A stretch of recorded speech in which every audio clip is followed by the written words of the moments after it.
The chandelier didn't just glow above the ballroom.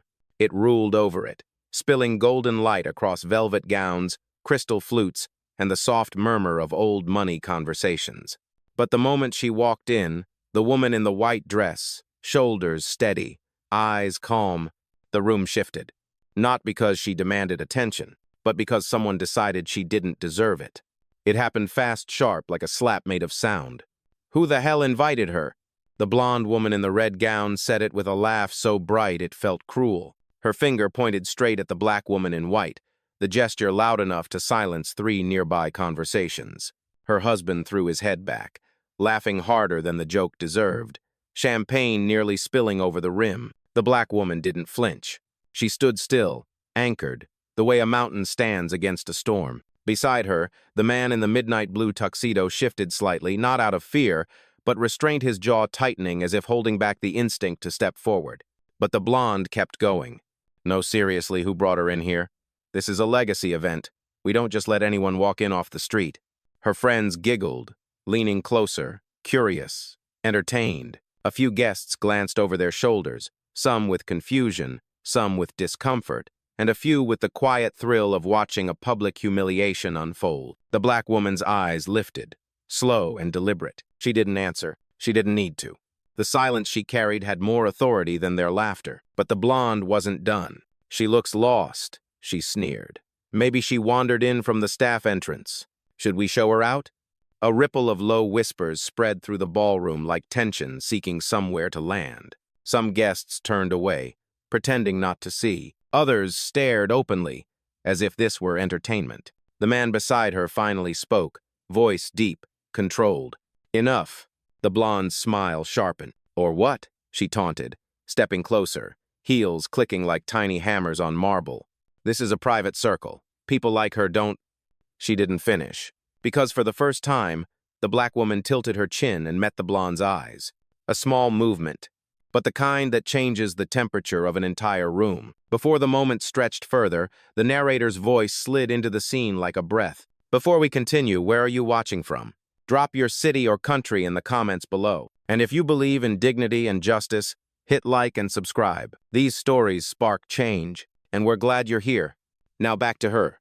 The camera returns to the woman in white, unmoved, unbroken, unbothered. She didn't shout back. She didn't wilt. She simply stood there, letting their mockery echo through a room they believed they owned. But what they didn't know, what no one in that ballroom knew, was that by sunrise, she would own something much larger. They were humiliating the woman who would become their boss. The music didn't stop, but it stumbled. A violinist missed half a beat, recovering quickly, hoping no one noticed. But everyone noticed something now, not the instruments. The shift. The blonde woman in red stepped closer, voice bright with a venom only old money could polish smooth. "Oh, come on, don't look at me like that," she scoffed, lifting her champagne. "If she's lost, we're doing her a favor. This event costs more than most people make in a—" The man beside the black woman cut in, low, steady. "That's enough." His tone wasn't loud, but it had weight. The kind of weight that made the blonde pause before she laughed again, louder than necessary. "Oh, relax," she said, waving him off. "We're just joking. She's clearly uncomfortable. Look at her, she's stiff as a statue." Her husband leaned in, grinning wide. Or maybe she's waiting for someone to escort her to the service elevators. A few gasps flickered through the ballroom. Tiny, nearly silent, but real. And the black woman. She didn't blink. Not once. She stood perfectly still, as if rooted to the marble, her posture so composed it made their cruelty look childish. Then the whispers began. "Who is she? Why are they making such a scene? She looks important. I've seen her somewhere, can't place it." 2 waiters in black ties exchanged glances. One of them murmured, "I think I know her." The other whispered back, "Don't get involved." But their eyes stayed locked on her. The blonde stepped even closer, too close, invading space that wasn't hers to enter. "So, sweetheart," she purred, voice dripping falseness, "who exactly invited you?" Still, the woman in white didn't respond. Her silence wasn't fear. It was precision. It was the quiet before a tide pulls back and returns as something unstoppable. Her companion's jaw tightened further. A muscle in his cheek jumped, the only sign he was one insult away from stepping forward. but she lifted her hand barely, a silent command. Not yet. The blonde scoffed again. Oh, look at that. She has signals. Cute. Tell me, do they teach that where you're from? The husband laughed so loudly, heads turned again. Maybe we should get security, clear this up. And that's when it started. The first fracture in their certainty. Across the ballroom, a sharply dressed older man lowered his drink slowly. His brows narrowed. I know her, he whispered to his wife. That's not someone you speak to like that. A ripple followed. The beginning of a shift. Not enough to save anyone yet, but enough to warn that something was wrong. The blonde sensed it too. Her smile faltered for half a second before she forced it back into place. Don't worry, she said loudly, raising her glass again as if hosting the moment. Once security gets here, we'll have this sorted. People need to know boundaries. And in the center of the ballroom, surrounded by chandeliers, whispers, and eyes pretending not to watch, the black woman finally moved. Not her lips, not her feet, just her eyes. They lifted slow, steady, unbothered, locking onto the blonde with a calm so sharp it felt like a blade in the air. A calm that said, "You are digging your own grave." And the room felt it. Everyone did. Even the ones still laughing. The blonde's laughter dripped through the air like spilled perfume, sweet, sharp, impossible to ignore. But beneath it, something else began to stir. A tension that moved across the ballroom like a cold draft, brushing the backs of necks. The black woman remained still, her white dress catching the chandelier light like a quiet warning. She hadn't spoken a word, and somehow, that silence was louder than the insults thrown at her. Security should have been here by now, the blonde muttered, annoyance slipping through her polished tone. What are they even doing? This isn't complicated. Her husband smirked, swirling his champagne, probably trying to figure out whether she belongs in the building at all. A few nearby guests exchanged glances, uneasy ones. The kind people share when they can feel a line being crossed but aren't sure who will say it first. Then, a young man in a tailored black vest stepped forward from the drink station. A server, mid-20s, eyes sharp, posture respectful, but nerves flickering just behind his professionalism. Ma'am. His voice was soft, careful. Are you sure you want to continue with this? The blonde turned her head slowly like a queen disturbed by a peasant. Excuse me? He swallowed once. I just mean, I've seen her before. I think she's... Her hand sliced the air. Stop. Don't insert yourself. This is above your pay grade. The words hit him like a slap. His jaw tightened, but he bowed slightly and stepped back, retreating behind the bar. Not defeated, just waiting. His hesitation wasn't lost on the crowd. A woman in a silver gown leaned toward her husband. He recognized her. Yeah, he whispered back, and he looked scared to say it. The blonde noticed the shifting whispers, so she doubled down. Look, everyone, this isn't complicated, she announced, voice projecting like she owned the night. This woman wandered into a private billionaire's gala. She's clearly not on the guest list. The man beside the black woman finally breathed out through his nose, slow, controlled. She's done, he murmured. We're leaving. But the black woman raised her hand again. Just a few inches. Not yet. Her companion paused, shoulders tightening. The blonde smirked, delighted by what she thought was victory. Good idea, she said. Take her out before this becomes... Enough. This time the word didn't come from the companion, or the black woman. It came from the edge of the crowd. A woman, late 50s, in a navy satin gown, stepped forward. Poised.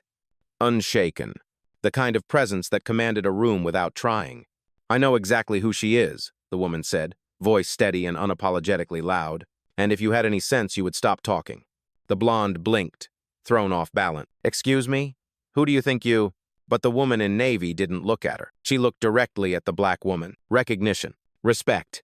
A hint of dread for the fools causing this spectacle. The ballroom shifted again. Not with tension, but with the slow awareness that something larger was happening. Someone in the back whispered. Wait, is that her? The investor? I thought she wasn't arriving until next week. God, they're humiliating the wrong person. And still, the black woman hadn't spoken. Not one word. Her silence was the quiet before a verdict. A verdict that was coming for all of them. Especially the ones still laughing. The blonde's smile twitched. Just for a moment. just long enough for the room to sense she was losing control of her own performance. She stepped closer, too close, invading the black woman's space with a confidence that came from never having been told no. "So," she said, voice dropping into something colder, "are you going to answer, or do you only speak when someone tells you to?" A collective inhale swept the ballroom. Sharp, uncomfortable. Her husband chuckled, stepping behind the blonde like a shadow. Maybe she doesn't understand the etiquette of being around real wealth. That was it. The exact moment the energy changed. The man beside the black woman took half a step forward, jaw clenched so tight a vein rose along his temple. "You need to back up. Right now." "Oh, please," the blonde scoffed, rolling her eyes. "She should be thanking me for trying to help her. She's clearly out of place." Ugh. Her eyes flicked down the black woman's gown, slow and judging. "Lovely dress, by the way. Almost looks real." The husband laughed again, too loudly, too eagerly. And then, she did it. The blonde reached out and touched the black woman's arm. 2 fingers. Light, dismissive, but unmistakably violating. A ripple shot through the entire ballroom. The black woman didn't recoil, didn't break. But something behind her eyes shifted. A door opening, a memory long buried rising like smoke. A flash. 16 years old, standing in a hotel lobby in her Sunday dress. A manager pointing to the sidewalk. "This area is for guests only." She tried to explain. They didn't listen. Security escorted her out. The shame burned deep, staining years she worked twice as hard to reclaim. The ballroom snapped back into focus. This time, her companion's voice was low but dangerous. "Don't touch her again." The blonde blinked, feigning innocence. Oh? Did she not like that? Maybe she's more fragile than she looks. But before she could smirk again, the woman in the navy gown, the witness, stepped forward sharply. "Stop." Her voice cracked through the room like a whip. "You've crossed a line." The blonde scoffed. "Who are you to tell me?" "I'm someone who knows exactly who she is," the woman said, pointing to the black woman. "And trust me, you do not want to continue this." A murmur of agreement moved through the crowd, guests shifting, straightening, watching. And the black woman, still silent, lowered her gaze just slightly. The calm before the storm she was about to unleash, the calm they were too ignorant to fear. The blonde recoiled at the woman in navy, her confidence wobbling for the first time all evening. "What is that supposed to mean?" she demanded, voice pitching sharper. "That she's, what, important?" She laughed, but the laughter rang hollow now like glass about to crack. The black woman still hadn't spoken. Her silence pressed against the ballroom walls like a tightening fist. Even the chandelier's crystals seemed to hold their breath. Her companion's eyes tracked every movement, chest rising slow and controlled. A man keeping himself in check only because she hadn't given permission. The blonde's husband stepped forward next, trying to reclaim the arrogance slipping through their fingers. "Let's not pretend this is complicated," he said, raising his voice for the crowd. "She doesn't belong here. Look at her. Look at us. Why is this even a conversation?" A low murmur rolled across the room, disapproval now, not curiosity. The man in midnight blue snapped back. "Say that again."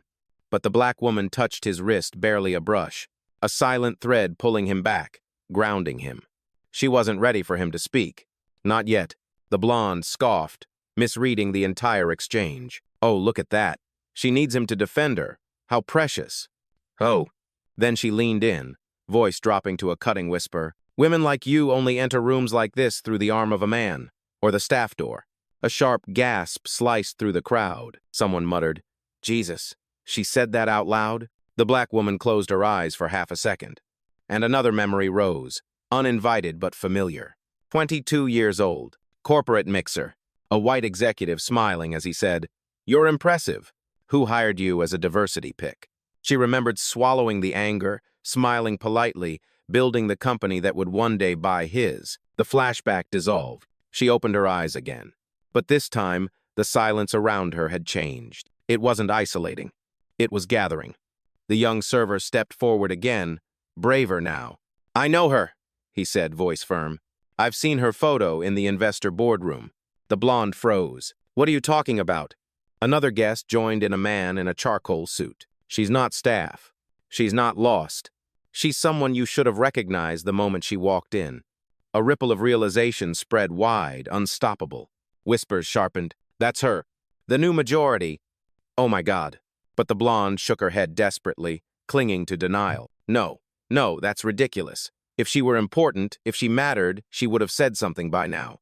The black woman finally lifted her chin. Not to answer.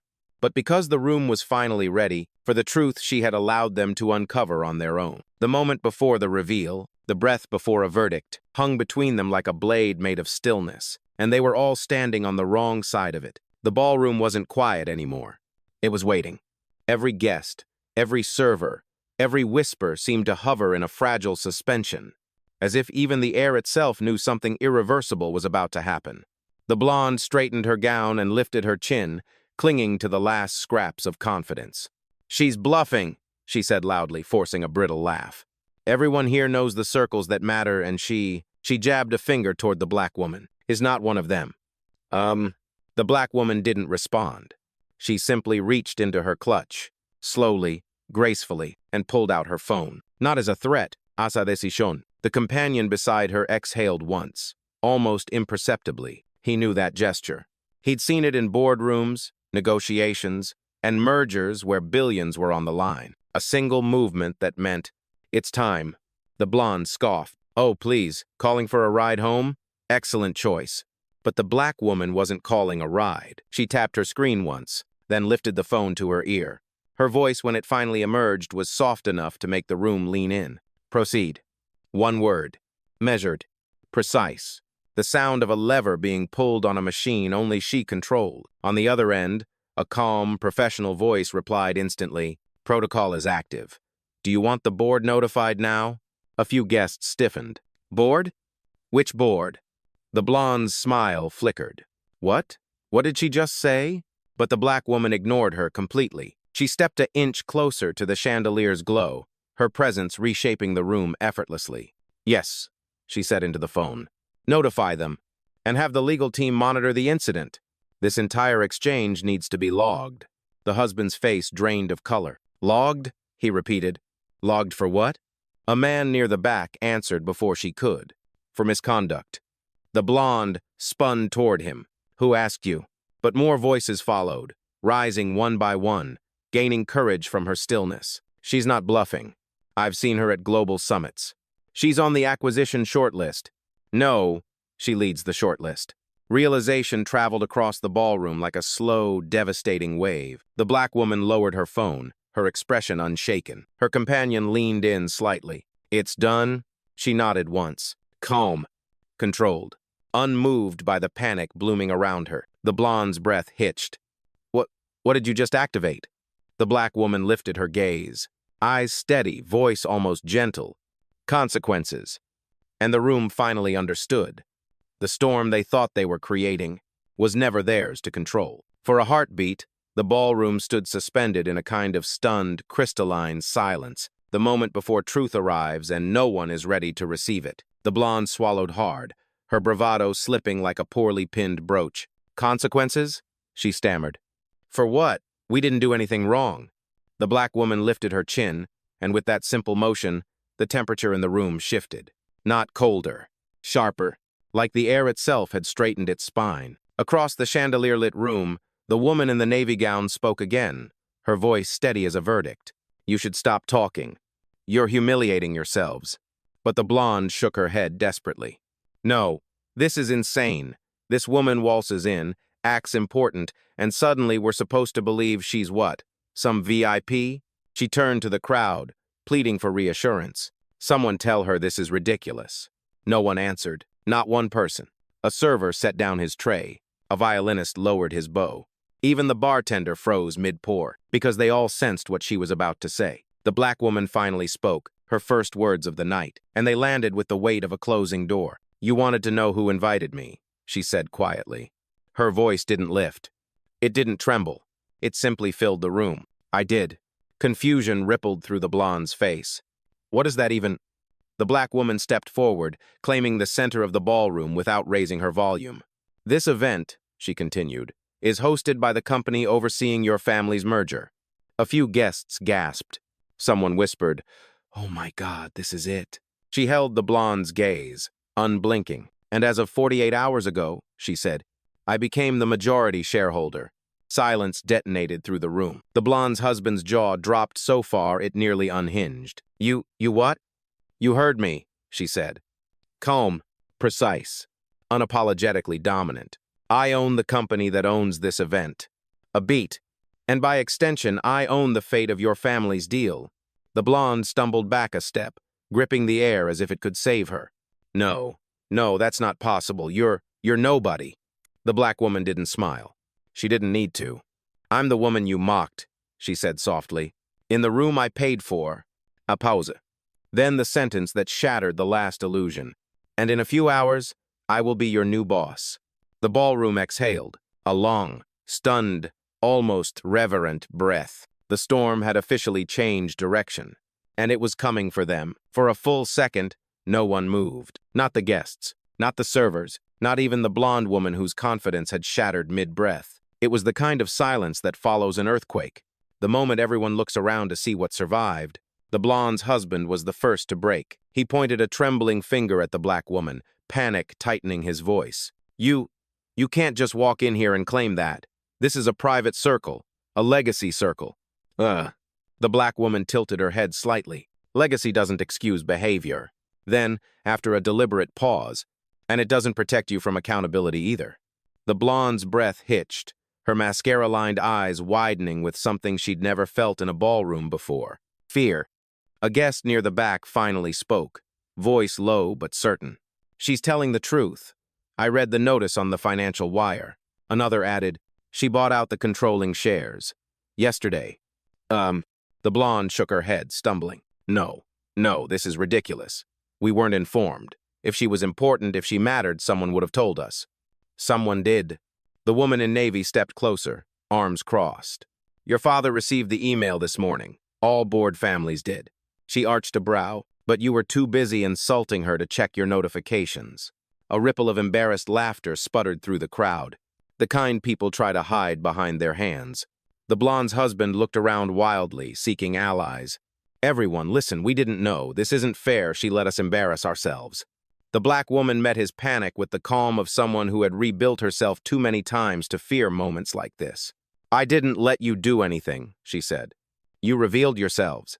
He opened his mouth again, but no words came. His influence so heavy minutes ago evaporated like steam on marble. Behind them, guests began taking subtle steps away from the couple, as if proximity to arrogance were contagious. One whispered, "This is what happens when you underestimate the wrong person." Another murmured, "Imagine talking to your future boss like that." The blonde grasped her husband's arm, her voice cracking. "Do something." But there was nothing he could do. A young server approached cautiously, addressing the black woman with newfound respect. "Ma'am, do you want security informed that you'll be speaking with the board tonight?" The blonde gasped. "Security? For what? We didn't commit a crime." The black woman turned her eyes toward her, steady as granite. "Humiliation isn't a crime," she said softly. "But misconduct in a corporate event you don't own is." The chandelier caught her words, scattering them across the room like cold light. And everyone understood. The fall had begun, and they had only themselves to blame. The ballroom felt smaller now, as if the walls themselves had leaned in to witness what came next. The blonde's breath was shaky, her fingers clutching her husband's sleeve like a lifeline. "This is a misunderstanding," she whispered, voice cracking. "She's twisting things, say something, fix this." But he couldn't. His authority had evaporated the moment she spoke her title, and everyone knew it. The black woman lifted her phone again, slow, composed, utterly unthreatened. A single tap, a soft chime. Then she raised it to her ear. "Confirm activation," she said. The ballroom stiffened. The companion beside her inhaled quietly, as if anchoring himself to the moment he knew was inevitable. A voice answered instantly. "Confirmed. All departments have been notified. Are we proceeding to administrative action?" Administrative action. The word sent a visible shudder through the blonde's spine. Her husband grabbed at the air, desperate. "Wait, what does that mean? What action? You don't have the authority to—" The woman in navy cut him off with a whisper sharp enough to bruise. "She has more authority than anyone in this room." Then, another sound. A soft vibration in pockets and clutches. Phones lighting up. Notifications buzzing like a swarm. Guests glanced down at their screens. Then back up. Then down again. A man near the front whispered, stunned. She filed an incident report. With the board. And the audit team. The blonde's knees buckled. She grabbed the nearest chair to steady herself. You reported us? The black woman didn't answer. Not directly. She didn't need to. Instead, she spoke into her phone once more. Ensure the board has the footage. The blonde's husband blanched. Footage? A server stepped forward, surprisingly calm. Yes, sir. Cameras cover every angle of the ballroom, including audio. The blonde's face drained of all color. No, you can't use that. We were just joking. None of this was serious. Her words cracked under their own desperation. But the black woman's voice remained steady, almost gentle. Intent doesn't arouse the impact. A pause. And it doesn't undo what you said. The blonde looked around wildly, hoping for anyone to stand with her. But the crowd had already chosen. A man in a charcoal suit shook his head. You mocked a majority shareholder at our own corporate event. Ugh. He exhaled slowly. That's career suicide. The blonde's husband let out a strangled sound, half protest, half disbelief. This isn't fair, he managed. You blindsided us. Finally. The black woman looked directly into his eyes. You blindsided yourselves. Her words landed with the finality of a gavel hitting wood. No shouting. No chaos. Just the quiet realization that their downfall had begun. The moment they decided she didn't belong. The ballroom, once a theater of polished arrogance and inherited privilege, now felt like a tribunal, and the jury was every pair of eyes fixed on the collapsing couple. The blonde's husband stepped forward again, desperate to reclaim even a shred of authority. Listen, everyone, this is going too far. We didn't intend harm. We were just confused, all right? No one told us who she was. A few guests exchanged looks tired, unimpressed. One of them finally spoke. You didn't need to know who she was to treat her like a human being. A murmur of agreement rolled across the room. The blonde covered her face with a trembling hand. This can't be happening, she whispered. She's ruining us. But the truth settled hard as marble. They weren't being ruined. They were being revealed. The black woman lowered her phone and tucked it back into her clutch with a fluid, unhurried motion. The kind of motion only someone in complete control could make. Administrative action confirmed, a voice announced from the speakers hidden within the ballroom's sound system. A system connected to her authority, not theirs. The blonde flinched like she'd been struck. What does that mean? What action? A nearby guest answered quietly. It means the board is watching this in real time. Another added, and it means your family's seat on that board isn't safe anymore. The husband shook his head violently. No, we're legacy members. We've been in control for decades. You can't just... The woman in navy replied first, her voice cool as winter. She can. Your shares are diluted. Your voting power is gone.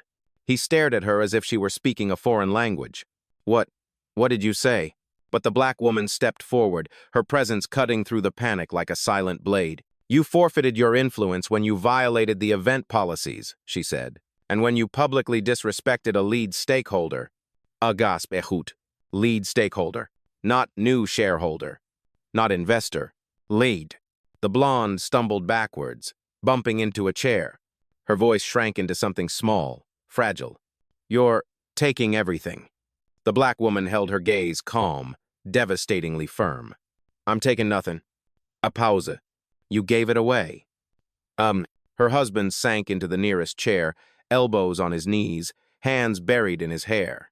The posture of a man watching the generational empire he thought was unshakable, crumble between his fingers. Meanwhile, the guests slowly shifted their stance, from observers to witnesses to believers. The tide had turned, and it was never turning back. The ballroom lights didn't dim, yet somehow the room felt darker, heavier, as if the chandeliers themselves understood what was unfolding. Every guest stood perfectly still, the hum of strings fading into a tense, bare silence. Then, one sound broke through. Ping. A notification. Followed by another. Then 20. Then dozens. Pockets buzzed. Screen lit up. Guests looked down instinctively, and the color drained from more faces at once than any gala had ever seen. A man near the stage whispered, "Oh God, is this what I think it is?" The blonde, trembling, leaned toward her husband. What are they reading?" One woman read aloud, voice thin. "It's from the board. Real-time disciplinary review initiated." Pending removal of family privileges, compliance investigation opened. The blonde's hand flew to her mouth as the meaning hit her all at once. This is a nightmare. Her husband snatched his phone with shaking fingers. No, this is wrong. This can't be official. But the black woman spoke before he could finish. It's official. Her tone was steady enough to silence every whisper, calm enough to make the truth unavoidable, final enough to sound like a signature on a verdict. Across the room, the young server stepped closer, addressing the entire crowd. The internal system broadcasts notifications to all verified attendees whenever a major administrative action is triggered. He swallowed. That means everyone in this room just saw it. The blonde's legs buckled. Only her husband's arm kept her upright. The woman in navy stepped beside the black woman, hands clasped lightly. For the record, she said, they've had warnings before. 3, if I recall correctly. Her gaze shifted to the couple. Not cruel, but unflinchingly honest. You weren't blindsided. You were protected. Until tonight. The blonde shook her head violently. No, please, there has to be a way to fix this. A conversation, a negotiation. But the black woman simply exhaled. Not tired, not angry, just done. You chose mockery over respect, she said. You chose humiliation over humanity. Her eyes didn't waver. And choices have consequences. Another ping echoed, louder this time. Not because the sound was louder, but because the room was quieter. A man near the entrance murmured, "They've been locked out of the board portal." Another added, "And the family's access credentials just shut down." The blonde looked around wildly, pleading with anyone who would meet her eyes. But the guests weren't turning away from her. They were turning toward the black woman, in acknowledgement, in agreement, in respect, because the truth was undeniable now. The punishment wasn't cruel. It was earned. And justice, finally, was public. The ballroom no longer felt like a gala. It felt like the final page of a story the couple had written for themselves, a story they had never expected to read out loud. The blonde stood frozen, mascara smudged, breath shallow, watching her world flicker under the glow of chandeliers that no longer seemed to belong to her lineage. Her husband's shoulders had slumped, his gaze sunken into a hollow recognition that the empire he'd inherited had slipped away in a single evening, not stolen, simply exposed. And in the center of it all, the black woman in white stood perfectly still, steady, unbroken, the quiet axis around which the entire room now turned. She looked at no one in particular, yet everyone felt seen. The woman in navy stepped closer, voice soft with respect. "Would you like the floor?" she asked. But the black woman shook her head gently. No, the moment already spoke for itself. Still, every guest leaned forward. They needed to hear her, not out of voyeurism, out of understanding, and for some, repentance. So she took a single step forward, just one, enough to fill the room without raising her voice.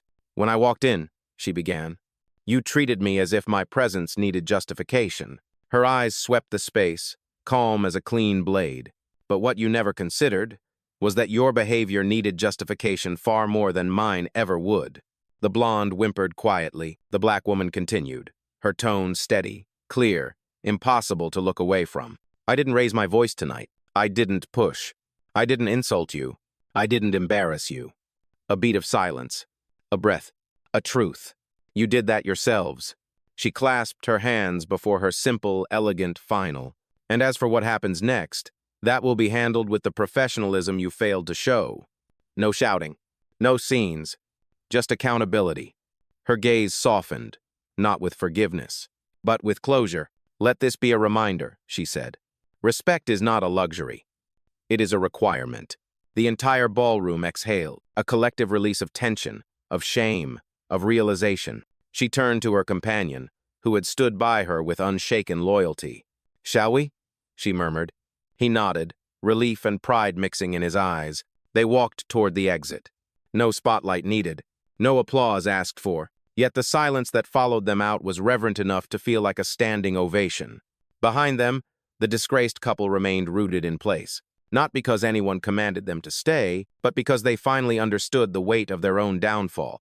And under the glittering chandelier, the truth of the night lingered. She hadn't destroyed them. She had simply raised the standard, and they proved themselves unable to reach it.